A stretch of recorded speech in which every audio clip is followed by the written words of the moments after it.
I don't feel like we've been given really any choice in this matter.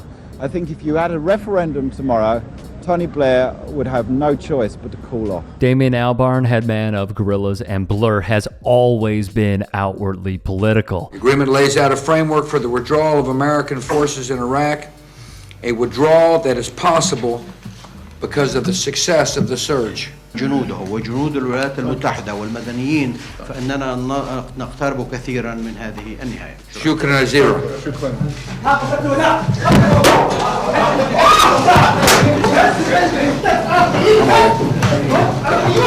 His beef with George Bush was the focal point of hit song Dirty Harry. Not only would he protest in person, he wrote lyrics that represent the struggles of the time. It cannot be denied that the Conservatives have less empathy than maybe they should have for the arts.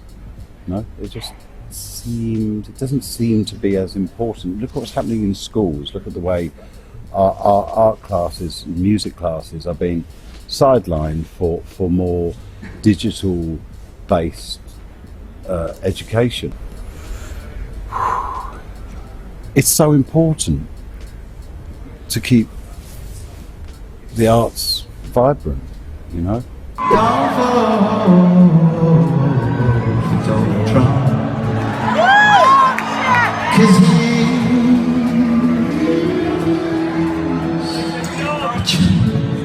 He absolutely despises that guy as well. Oh, look who we have. Byron said that, please. Superstar of the future. He's already a superstar, but he's a superstar of the future. Byron Donalds, Florida. Wow, that's nice to have you here. That's good. He's great. He's great. He knows exactly what I'm talking about. That one is smart. You have smart ones and you have some that aren't quite so good. Republican President of the United States of America, Donald Trump.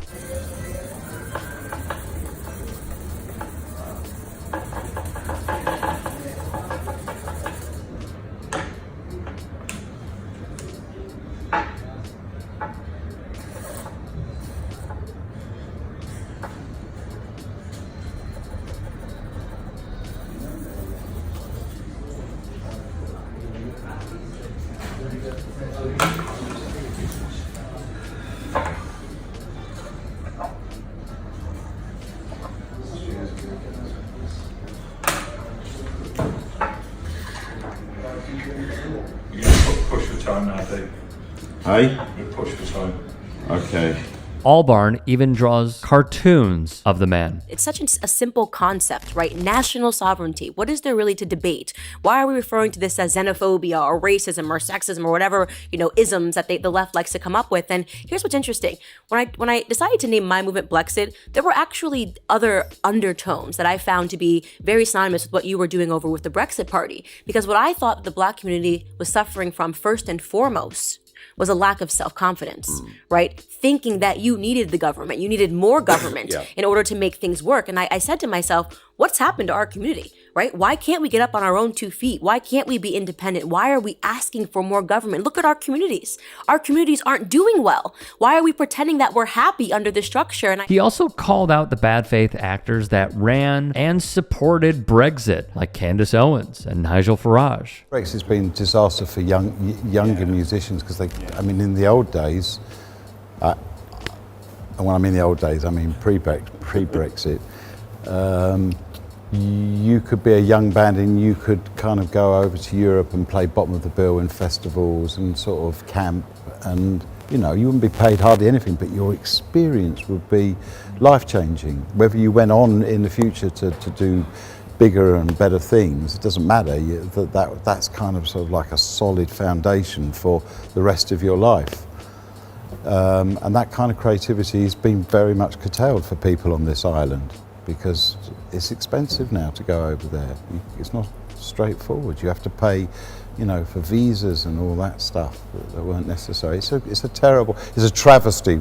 Brexit was a travesty, and people are waking up to that now, thank goodness, but was a disaster. And the reason he knows all this is rather simple. He is politically sound and involved. Take his music, for example. Most recently, Gorillaz released the track The Happy Dictator, a song inspired by a recent trip to Turkmenistan, where ruling dictator Serdar Berdi Muhammadov would tamper with news stories to keep his citizens appeased. Albarn even told the outlet NME, it touches that sweet spot between making something that's fun and also got some social political clout to it. Humans, Gorillaz' fifth studio album, was a direct response to the first election win of Donald Trump. Albarn told Q Mag he asked everyone who worked on the album to think about Trump's inauguration as they prepared to record. The three tenets for this record were pain, joy, urgency, he stated. Jamie Hewlett, comic book artist and co-creator of Gorillaz, branched off with his own analysis. Quote,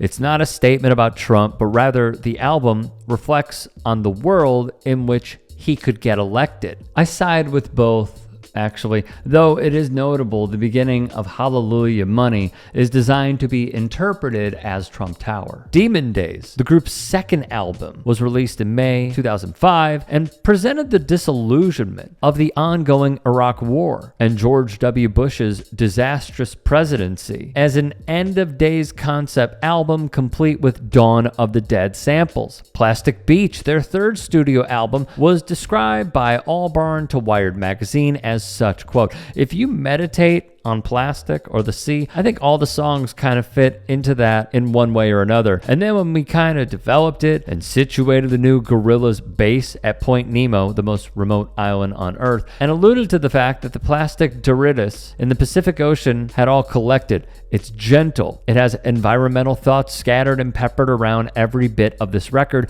But at the end of the day, it's not just that. It's in a way more colorful than that." So why is he so political? Well, to understand the man, we must understand his family's history. Albarn's father, Keith, was an integral player in London's 1960s counterculture, presenting the BBC's late-night lineup program and managing the jazz rock band Soft Machine. His mother, Hazel, was a theatrical set designer who worked on the satirical play Mrs. Wilson's Diary. Before Keith Albarn took up a post as the head of North Essex College of Art, he and his family lived in Leytonstone, East London, where the Albarn children were given the archetypal liberal upbringing. "I always thought my parents were absolutely dead right," he said later. "I went against the grain in a weird way by continually following them." On his father's side, Albarn's roots lie with Lincolnshire Quakers. During the Second World War, his grandfather declared himself a conscientious objector and thus was imprisoned, and recently, in one way or another, engaged with Palestine for a long time. I think it's about not denying the legitimacy of Palestine, not denying the historical presence of Palestinians, and recognizing the genocide that is taking place there. How have you felt watching this go on? Oh, it's impossible to watch. It just feels so horrendously helpless, and we cannot deny the Palestinians their existence, which is what's going on at the moment. It's just wrong. Palestinians belong there. I mean, artists... And you can't just kick them out. Yeah, it's but not, I mean, on this it's war, not acceptable. British artists have not been very vocal, have they? I mean... Well, it's a very difficult thing to...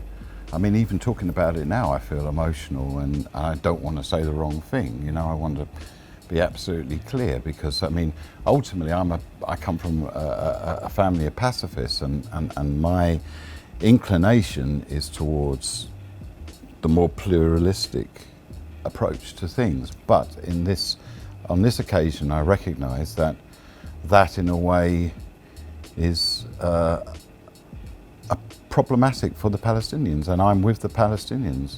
As a huge fan of Gorillaz, it is not lost on me in the slightest that there are political messages in each and every song. From the feature with the great late MF Doom on November Has Come, to kids with guns talking about school shootings, to touching on George Bush and the atrocities of the Iraq War, which Albarn protested, to climate change, climate denial, the electorate just thinking everything is fine while our winters are completely disappearing and the seasons are getting warmer, wildfires breaking out of nowhere, forest fires breaking out of nowhere. And him also speaking on, which I did not feature, and I apologize for that, on the dangers of AI. He also performed at the Benefit for Palestine concert. As I'm seeing this and internally going from, well, I hear this song that I really like, I'm bopping my head and penguin dancing to Dirty Harry, and then growing up and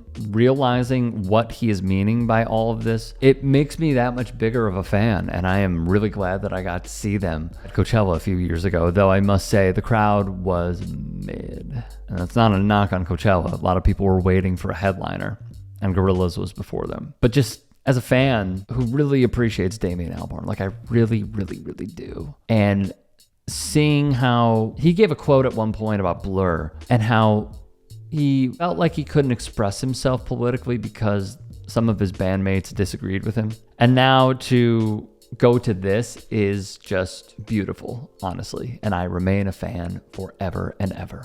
Hey, I appreciate you watching. Now, if you can, please do become a channel member by going to youtube.com/tytsports and clicking the join button. If that's too much for you, you can just go to tyt.com/join to become a member. It helps all of us out here at the Young Turks and keeps our network afloat. In addition, you could follow me on my socials on Twitter, Instagram, and TikTok. Appreciate the love. Have a great day.